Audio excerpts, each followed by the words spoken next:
Dear IFM. Dear IFM.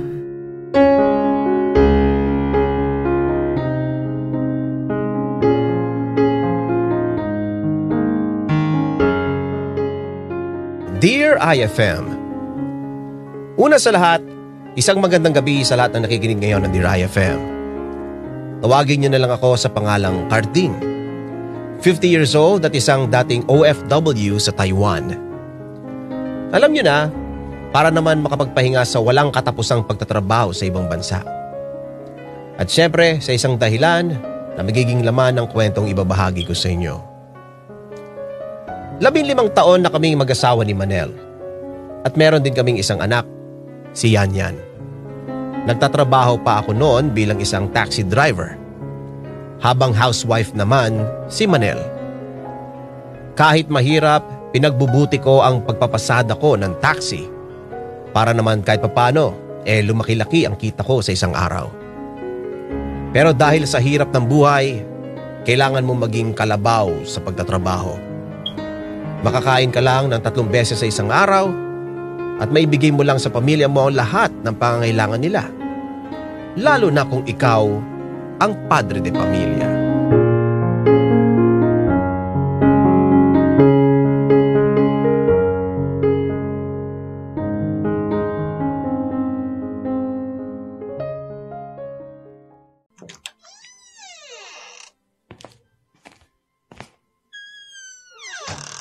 Tay, paano po?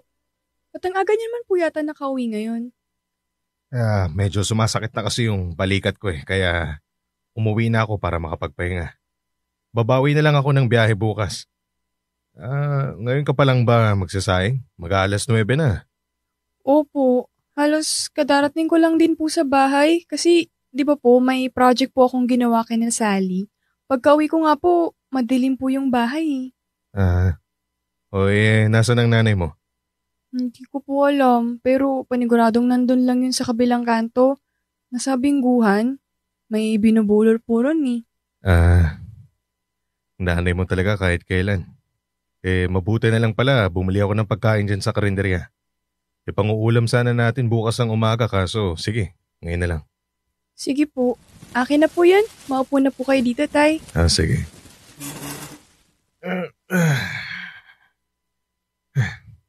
Kamusta nga pala ang pag-aaral mo? Di ba may exam ka sa susunod na linggo? Opo, kaya nga po todo ang pagre-review ko eh. Para naman kahit ngayon lang, mataas naman yung makuha ko. May napili ka na bang school na papasukan mo sa college? Tay, magka-college po ako? Oo naman. Hindi ako papayag na high school lang ang tinapos mo. Ayaw kong magaya ka sa amin ng nanay mo, ha? Hirap ng buhay ngayon. Tapos, hindi ka pa makapagtapos ng pag-aaral. Gusto ko, umangat ka. Hindi pwedeng maranasan mo ang nararanasan namin ngayon.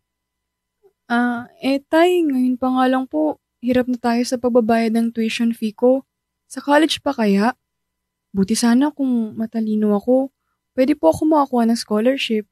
Gagawan natin ng paraan yan ngayon. Paano naman po? Nandyan naman ang bukas. Pwede tayo mag-apply doon ng student loan para makapag-enroll ka. Yung magiging tuition fee mo sa isang SEM, pwede nating hulug-hulugan kada buwan para hindi masakit sa bulsa. Isang beses lang po ba pwede mag-apply kada taon? Hindi. Pwede tayo mag-apply kada SEM hanggang sa makagraduate ka. Meron po palang ganyan? Ay, nakakapag-college na pala talaga ako. Pero paano po pala mag-apply dyan? So online lang. Pumunta lang tayo sa www.bukas.ph. Tapos gumawa tayo ng account. Tapos hindi aabot ng 1 linggo, pwede na ma-approve ang loan natin. O madali lang, di ba? Kaya pwede ka nang mag-college. Salamat po, Tay. Kasi kahit mahirap ang buhay, pinipilit niyo pa rin pong itaguyod ang pag-aaral ko. Hindi po tulad ni nanay. Gusto na niya akong patigilin sa pag-aaral. Sinabi niya yun? Opo, nag-aaksaya lang daw po kasi tayo ng pera ang bobo ko naman daw po. Huwag mong paniwalaan ang pinagsasabi ng nanay mo. Ako ang nagtatrabaho, kaya ako lang ang makakapagsabi kung nag-aaksaya lang ba tayo ng pera o hindi.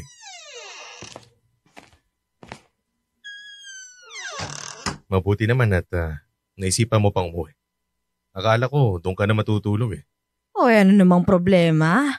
Ang init na naman ang ulo mo sa akin. 9:00 na ng gabi, nasa labas ka pa rin. Uwi ba yan ng isang nanay? Naunahan pa kitang umuwi ah. Ano magagawa ko? Napasarap yung laro namin eh. Mas inuna mo pang makipagbingguhan kaysa alalahanin yung anak mo rito sa bahay kung kumain na ba o hindi. Aba, bakit mo naman ako sinisisi?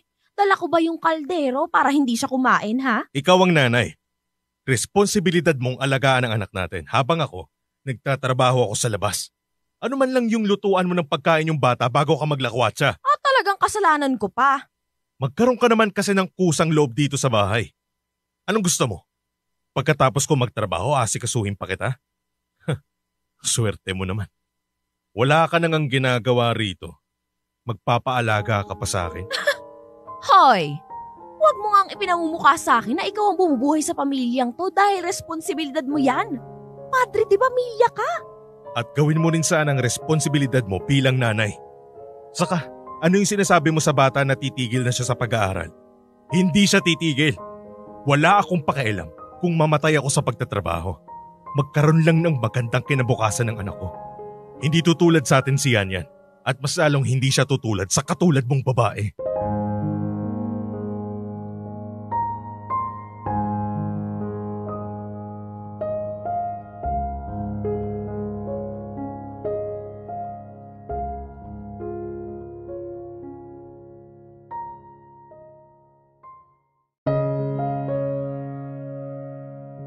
Hirap na nga ako sa pagtatrabaho, hirap din ako kay Manel. Oo, sa asawa ko pa mismo ako nahihirapan. Aminin ko naman na ako mismo ang nagsabi sa kanya na huwag na siya magtrabaho. Manatili na lang siya sa bahay at alagaan si Yana. Alam niyo kung bakit ko nasabi yon? Dahil wala naman siyang natagalan na trabaho. Kahit nga yung pagmamanikurista sa isang salon sa amin, hindi siya nakatagal. Parati siyang umaangal na kesyo, nakakapagod daw, masakit sa likod at batok. Nagpapakahirap daw siya tapos maliit lang naman ang sweldo. Gusto kong sabihin sa kanya na wala kaming magagawa dahil tulad ko, hindi rin naman siya nakapagtapos sa pag-aaral. Ni hindi nga niya natapos ang high school. Alam ko na ang sasabihin niyo. Ba't hindi na lang kami nagnegosyo? Nako, sinubukan ko na rin yan. Nagtayo kami ng isang maliit na tindahan. Lahat ng kailangan, binili ko. Pero sa bandang huli, wala rin naman nangyari. Nakesyo nakakainip daw na magbantay buong maghapon. Tapos siya rin naman ang gumagamit ng mga paninda namin. Kaya sabi ko, sige, sa loob na lang siya ng bahay. Na iniisip ko na maalagaan niya na mabuti ang anak namin. Pero hindi. Dahil walang araw na hindi siya laman ng mga sugalan sa barangay namin. Sa bandang huli, hinayaan ko na lang si Manel.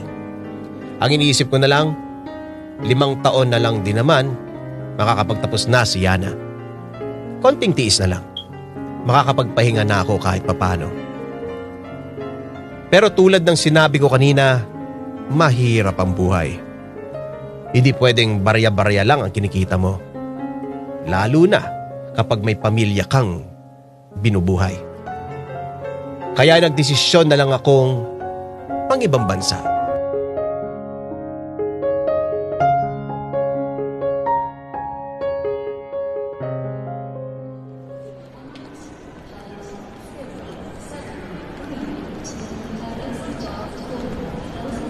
Mag-iingat ka palagi ha. Huwag kang papaguto. At karal ka na mabuti. Kailangan mo po ba talagang umalis? Pwedeng dito ka na lang. Huwag akong iwan. Napag-usapan na natin to, di ba? Mas makakabayad tayo ng mga utang at makakapag-ipon para sa'yo kapag nasa ibang bansa ako. Mas bibigay ko sa'yo yung mga pangangailangan mo. Tama na lang ako sa'yo, Tay. Ikaw talaga. Kung pwede lang eh. Bakit hindi? Araw-araw naman akong tatawag sa'yo. Tapos, kapag pwedeng umuwi, uuwi ako. Ilang taon lang anak. Hanggang sa makapagtapos ka lang sa pag-aaral at mabayaran yung dapat nating bayaran. Konting tiis lang anak. huwag mong kalimutan na palagi magdasal. Mag-aaral ka ng mabuti at ingatan mo ang sarili mo. Mahal na mahal kita, anak.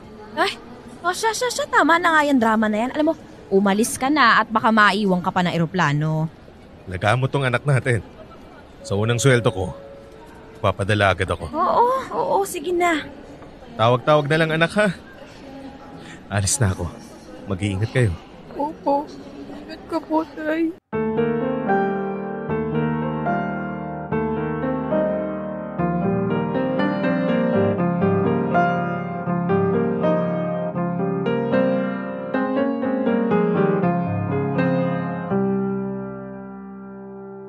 Natapos din sa pag-ayos ng gamit. Aba, ang bilis mong nakapag-ayos Para makapagpahinga na. Tagasa ka nga pala sa Pilipinas? Sa Parañaque. Ikaw? Marikina. Ay, grabe. Nakakamiss umuwi sa atin. Matagal ka na bang hindi umuwi? Siguro magdadalawang taon na. Ulang pa kasi ang ipon ko para makauwi tapos, syempre, halos kalahati noon sa Pilipinas na pupunta. Ay nako, ang hirap talaga kumita ng pera. Kailangan pang lumayo para mabuhay lang sila. Oo nga eh. Pero wala naman tayong magagawa kundi ang magtiis. Pero huwag kang mag-alala. Maganda yung pinasukan mong kumpanya.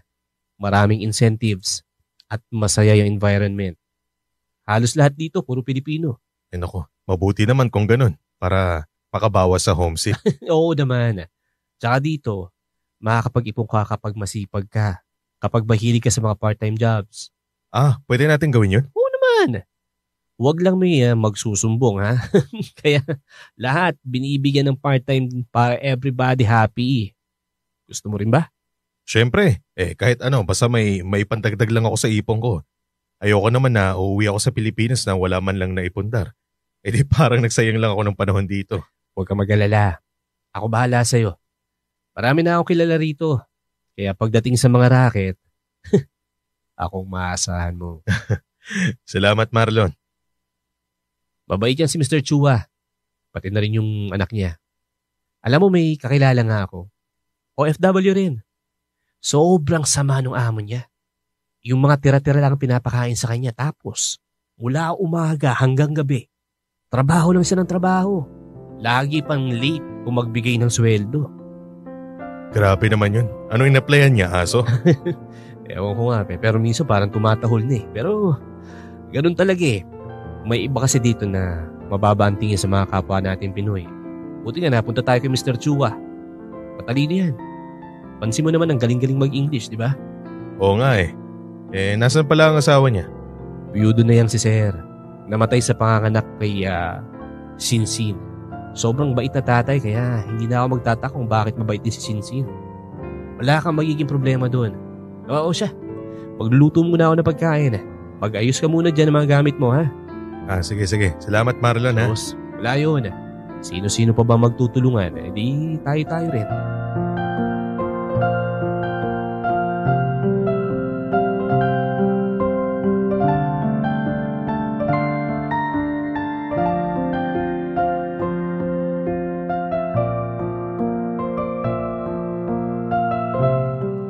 Alam ko naman na mahirap talaga ang buhay sa ibang bansa. Sipag at tibay ng loob ang kailangan mo. Isama mo na rin ang pagiging matalino pagdating sa paghahawak ng pera. At sa mga desisyon na gagawin mo. Dahil syempre, hindi ka naman taga doon. Konting mali lang, guguho na ang mga pangarap mo. Kapag hindi ka nakapag-ipon, kawawa ka rin sa bandang huli. Parang nabaliwala lang din ang mga pinaghirapan mo doon. Kaya nagdesisyon akong mag-part-time job. Yung kinikita ko sa mismong trabaho ko, yun ang pinapadala ko sa Pilipinas. At yung part-time job ko, yun ang ginagamit kong allowance at paunti-unting naglalagay sa savings. Mahirap, pero wala naman akong ibang choice ng mga panahon na yon. Kahit na mahal, sinisigurado ko na madalas akong nakakatawag kay Yan. Hindi pa naman kasi uso noon ang mga video chat kaya tawagan lang talaga. Ang mahal pa ng long distance. Pero para sa anak ko, binabaliwala ko yon. Gusto ko kasing maramdaman niya na kahit wala ako sa tabi niya, nararamdaman pa rin niya ang presensya ko.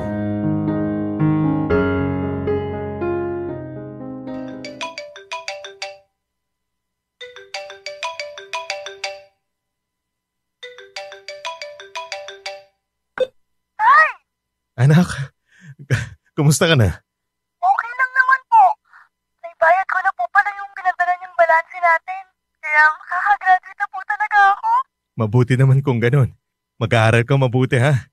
Isipin mo na ginagawa kong lahat ng to para sa'yo. Ay, namimiss na po kita.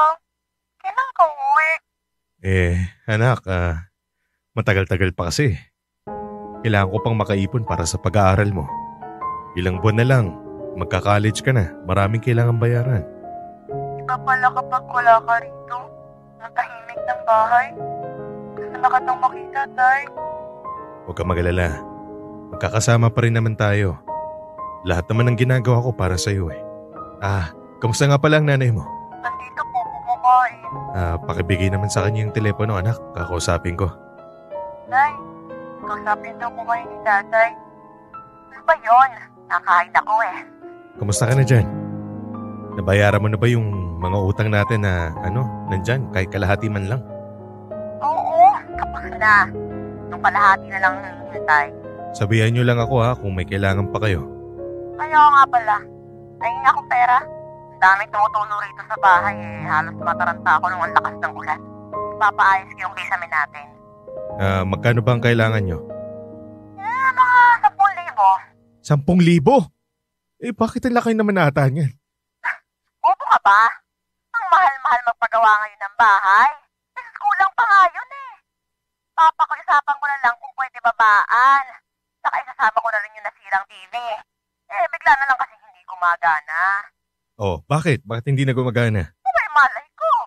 Anong malay mo? Ikaw yung nandyan, dapat alam mo kung bakit nasira.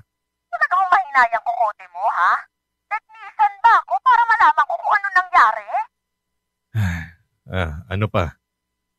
Hindi, dagdagan mo rin yung padala mo. Gusto kong bumili ng bagong damit. Para naman may bago sa akin. Gusto ko yung nasa mall, yung mahal. Nandang ka na rin lang sa ibang bansa at malaki ang kinikita mo. Baka naman pwedeng iparanas mo sa akin yung sarap ng buhay, ano? Manel, hindi ako nagpapakasaya rito. Pinaghihirapan ko lahat ng perang pinapadala ko dyan. Ay, oo na, alam ko. Basta, ibigay mo sa akin lahat ng sinasabi ko sa'yo at nang mapakinabangan naman yung pagtatrabaho mo sa ibang bansa. Ano? Mapapadala ka ba o hindi? O sige, magpapadala ako dyan. Mapapadala naman pala, dami pang sapsat eh. O, anak mo. Tay? O anak, magpapadala ako next week ng pera ha. Ikaw ulit ang kumuha. Alam mo naman yung nanay mo. Baka kung saan naman mapunta yung pera pag siya naghawa. Opo, Tay. Tapos nga pala ha, huwag mong kakalimutan na humingi ng resibo. Itago mo lang yon, ipunin mo. Para kapag kinailangan natin yan, meron tayong naitago. Opo. Ikaw, may kailangan ka pa ba? Wala naman na po, Tay. May sobra pa naman po dun sa binigay niyong alawan sa akin. May tatawid ko naman po yun hanggang katapusan. O sige, tatawag na lang ako ulit sa susunod na araw ha. Tay? O, ano yun? May gusto po sana akong sabihin. Sige, ano ba yun? Kasi po... sige na, Cardel. Mag-aaral pa tong anak ko. Sige na, bye. Alam ko naman na parang ang imposible na yata mangyari. Pero hinihiling ko na sana magbago na si Manel. Nung nasa Taiwan kasi ako, sinasabi sa akin ni Yana na ganun pa rin naman daw ang mama niya. Parating nasa sugalan mula umaga hanggang gabi. Kaya madalas, si Yana na rin ang nag-aasikaso sa sarili niya. Sa totoo lang, napapagod na ako kay Manel. Siya yung nanay, pero siya ang mas pabaya sa aming dalawa. Wala na siyang ibang ginawa kundi ang humingi ng pera sa akin na minsan, hindi ko na alam kung saan niya ginagamit ang mga yon. Hindi na rin ako masyadong nagtatanong dahil mahal na nga ang long distance, tapos mag-aaway pa kami dalawa. Kaya hinihiling ko lang noon na sana Itong pagtatrabaho ko sa ibang bansa, isa sa pinakatamang desisyon na nagawa ko. Pinakamagandang paraan para mabigyan ko ng magandang buhay ang anak ko. Na maranasan ko man lang ang kaginhawaan sa buhay. Dahil sabi nga nila, hindi madali ang maging OFW.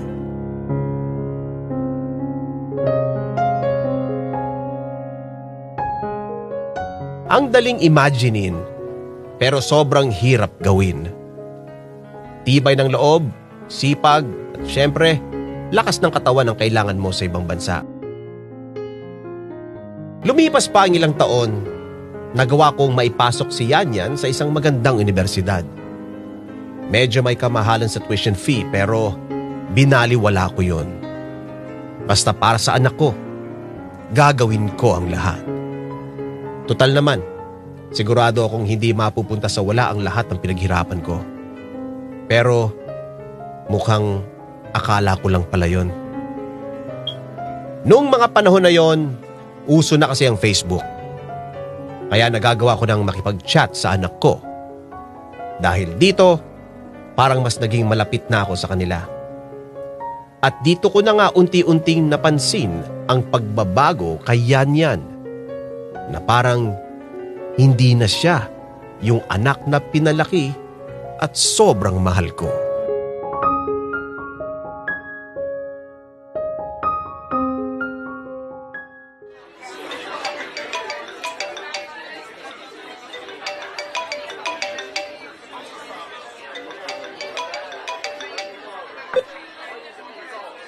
Hello?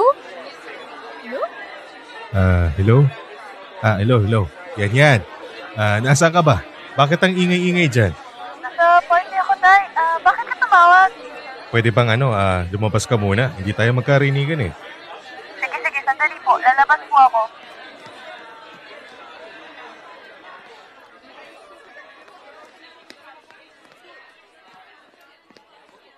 Hello, Tay. Bakit po? 10:00 na ng gabi, nandiyan ka pa. Bakit nasa labas ka pa rin hanggang ngayon? Dapat nag-aaral ka.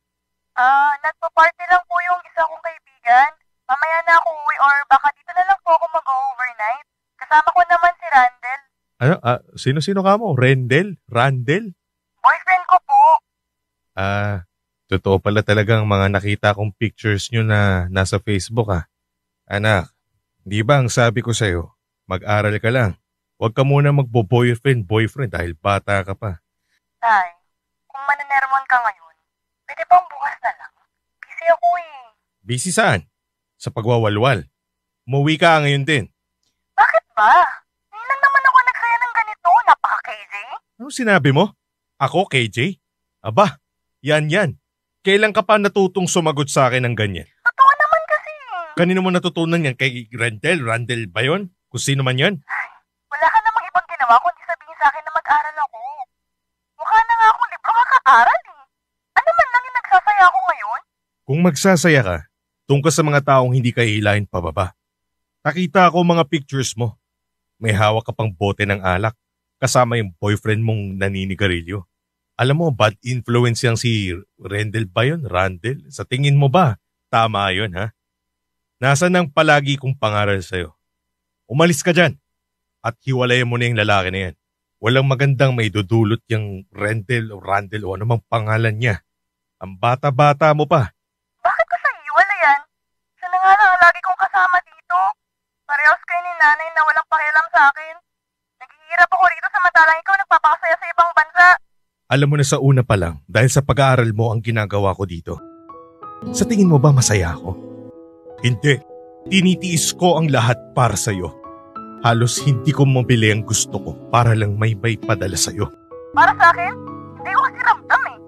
Alam niyo ba, hindi ako makapag-aral dahil si Mama, lahat ng pinapadala mo, winawaldas niya. Lahat sa sugal, sa mga lalaki niya binibigay. Teka, ano? Oo, Tay. Lahat ng pera mo, si Mama lahat napupunta. Kaya huwag mo ko sisisihin kung nagkakaganito ang buhay ko. Hello? Yan.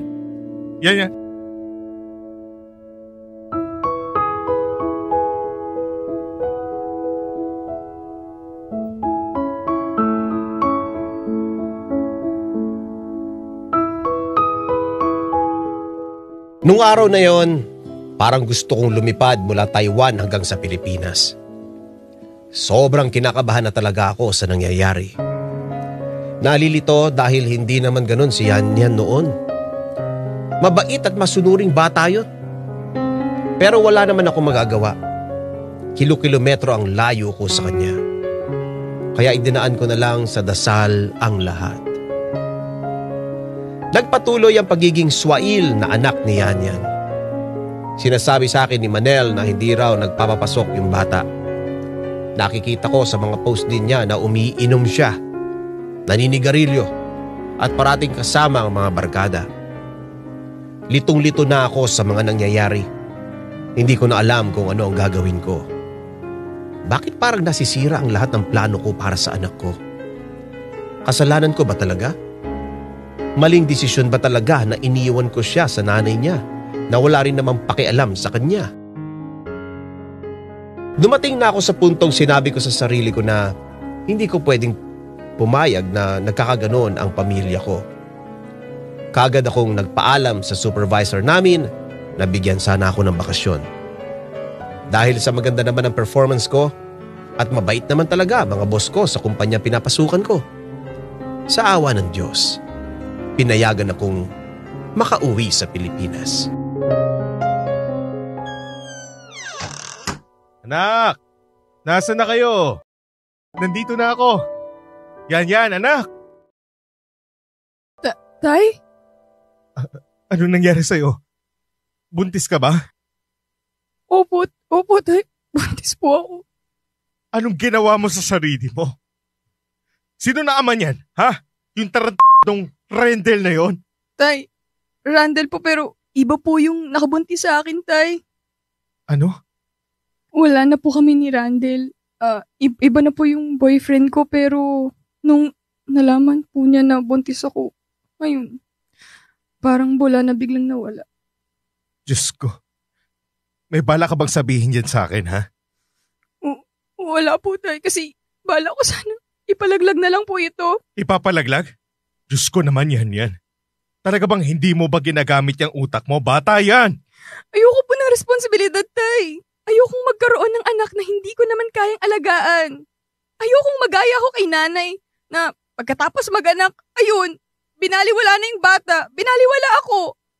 At alam ko, sigurado ako na magiging katulad lang din niya ako. Pagkatapos ng lahat ng paghihirap ko sa ibang bansa, ito pa ang ibubungad mo sa akin. Nang buntis ka sa murang edad? Hindi mo man lang ginamit ang utak mo, yan. Hindi ka man lang nahiya sa akin. Ano bang nangyayari sa'yo, anak? Sabihin mo naman sa akin para maintindihan kita. May problema ka ba? Pinabayaan niyo ako, tay. Pinabayaan? Sa anong paraan? Kahit na alam kong hindi ako maaalagaan ni nanay, iniwan mo pa rin ako sa kanya. Umalis ka pa rin. Alam mo naman na wala siyang amor sa akin, diba? Alam mo na kapag wala ka rito sa bahay, parang hindi niya ako kilala. Anong gusto mong gawin ko, ha? Sabay-sabay tayong mamatay na dilat ang mga mata? Paulit-ulit kong sinabi sa'yo ang dahilan kung bakit kailangan ko magtrabaho sa ibang bansa. Paulit-ulit ko ring sinasabi sa inyo na umuwi ka na lang. Kasi ganun din naman eh. Hindi ko ramdam yung paghihirap mo kasi lahat ng pinapadala mo, kinukuha ni nanay. Yung mga sinasabi niyang ipapaayos sa bahay, hindi naman niya pinapaayos eh. Ano? Inuuto ka lang ni nanay, tay. Alam kong alam mo kung ano yung mga ginagawa niya, pero pinipili mong ipikit ang mata mo. Hindi mo man lang naisip na nahihirapan ako rito. Na mag-isa lang ako rito. Pakiramdam ko, parehas akong iniwan ng magulang ko. Anak. Kaya sa labas ng bahay na to ako nakahanap ng pagmamahal. Mga taong makakasama ko sa lahat. Mga taong tatanggap sa akin. Kasi wala nang dito sa bahay eh. May nanay at tatay nga ako, pero parehas ko naman kayong di maramdaman. Yan naman. Nasa ibang bansa ako. Nagtatrabaho ako para sa'yo. Nagpapakahirap para maibigay lahat ng pangangailangan mo. Wala nga eh. Hindi ko nga maramdaman. Kasi yung taong pinagkatiwala mo para sa akin wala rin. Manloloko rin. Hindi ako mahal. Sarili kong nanay, hindi ako mahal. Pati tatay ko, iniwan ako. Anak, hindi kita iniwan. Huwag mong iisipin yan, anak. Hindi kita iniiwan. At kahit kailan, hindi na kita iiwan. Wala na, Tay. Naririnig mo ba ako? Hindi na kita iiwan. Nandito naman si tatay. Ayusin ko to lahat. Ako ang bahala sa'yo. Hindi na kita iiwan.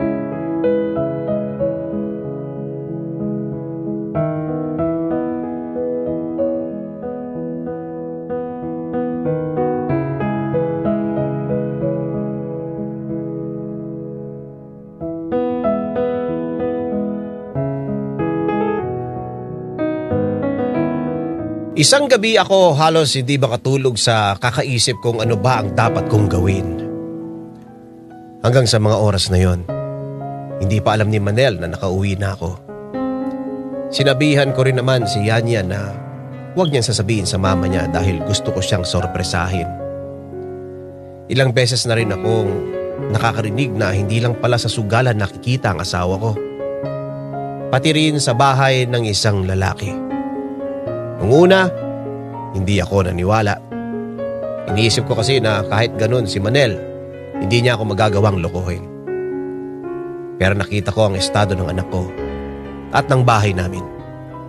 Hindi na kagulat-gulat para sa akin kung sakaling makikita ko na niloloko nga ako ng asawa ko. Uwi ka na? Dito ka muna sa bahay. Sus, ikaw ha? Ayaw mo kong umalis, baka mamaya niyan. Namimiss kasi kita ng sobre. Saglit lang naman ako mawawala. Pupuntahan ko lang yung anak ko sa bahay. Baka mamaya kung anong nangyari dun eh. Mahirap na Hindi ako masisi. Sige, basta mamayang gabi, alam mo na ha, galingan mo. Bakit naman mamayang gabi pa? Ngayon na. Sige. Tara na sa... Karding? Nagulat ka ba? Magkaibigan lang kami ni Tado. Magkaibigan? Mo ba ako? Kulang na nga lang patungan mo yan dito eh. Karding, pwede ba?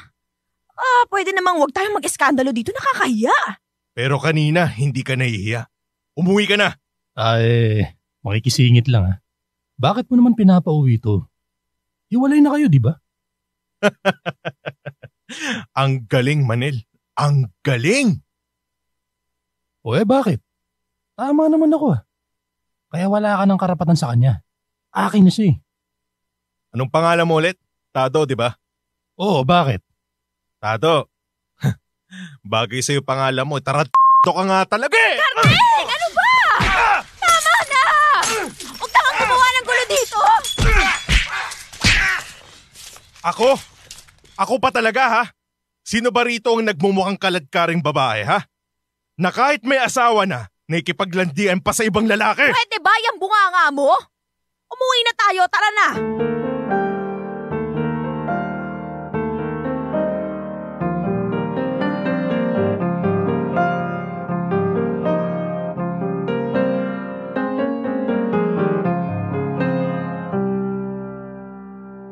Ano bang utak meron ka, ha? Pinahiya mo ko sa maraming... Teka, ano ba yan? Bakit nakaipake lahat ng gamit? Para hindi ka na mag-aksaya ng oras na mag-impake. Anong ibig sabihin nito, ha? Lumayas ka na sa pamamahay ko! Pamamahay mo? Hoy! Bahay ko rin to! Yan! Ibalik mo lahat ng gamit ko sa kwarto. Tay? Diyan ka lang! Sa akin ka lang sumunod. Aba naman! Talagang pinagtutulungan niyo akong mag-ama, no? Hoy! Kahit anong gawin niyo, hindi niyo ako mapapalayas dito. Karding, mag-asawa pa rin tayong dalawa. At ako ang nanay ni Yanyan. 16 years old na si Yanyan. May karapatan na siyang mamili kung kanino siya sasama. At baka nakakalimutan mo, sa akin lang nakapangalan ng bahay na to dahil pamana sa akin to ng magulang ko. Pero asawa mo ko. May karapatan ako. Gagawa ako ng paraan para mawala na yung karapatan sa lahat ng pera at pagmamay-ari ko. Pero sa ngayon, umalis ka na. Kung ayaw mong kalat ka rin pakita palabas ng bahay ko. Karding naman. Karding, awa ka naman sa akin, oh. Wala akong mapupuntahan yan eh. May Tado ka, di ba? Magsama kayong dalawa. Hindi ko siya mahal. Ikaw lang, Carding. Ikaw lang yung mahal ko. Kailangan mo lang ako. Pero hindi mo ako mahal. Magkaibang bagay yan. Binigay ko lahat sa'yo. Minahal kita ng sobra. Pero mo lang ako. At ngayong gising na ako sa katotohanan. Hihiwalayan na kita. Simula sa araw na to, wala ka na lang sa akin. Dahil sa una pa lang, wala ka na talagang kwenta sa akin.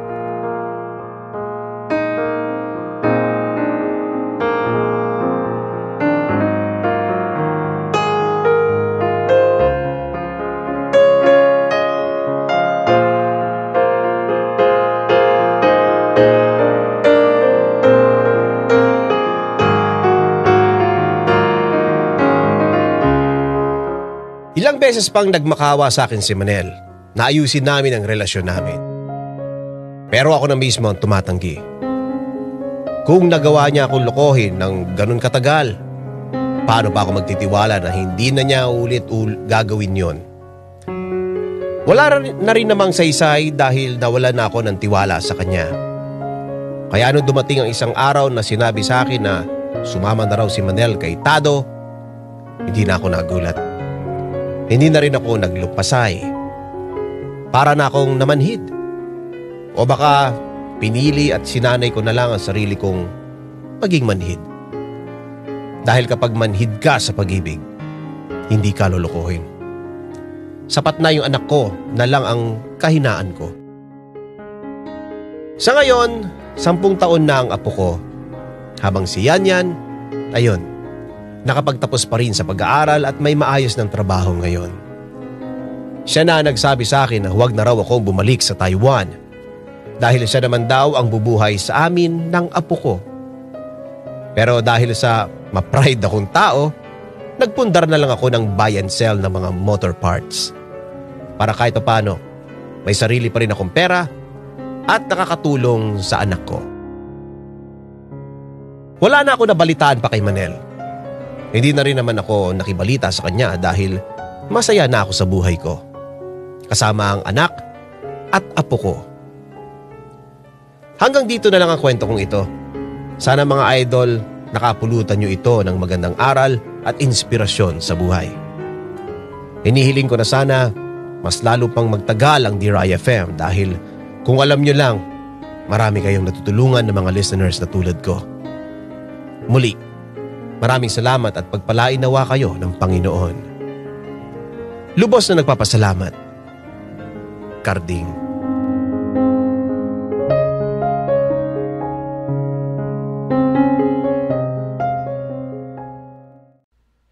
Idol, may kwento ka bang nakakakilig? O di kaya naman may kurot sa puso? Pampa-good vibes. O baka naman gusto mo lang makapagbigay ng inspirasyon? Halika! Pwedeng-pwede kang magpadala ng kwento ng buhay mo sa amin. Magpadala lang ng sulat sa email dearifmstories@gmail.com o di kaya naman mag-PM sa official Facebook page namin. Hanapin lang ang Dear IFM at kami nang bahala sa'yo. Malay mo, kwento mo na pala ang susunod na mapapakinggan. Ano pang hinihintay mo? Ikwento mo na yan dito sa amin sa Dear IFM, kung saan una ang kwento mo.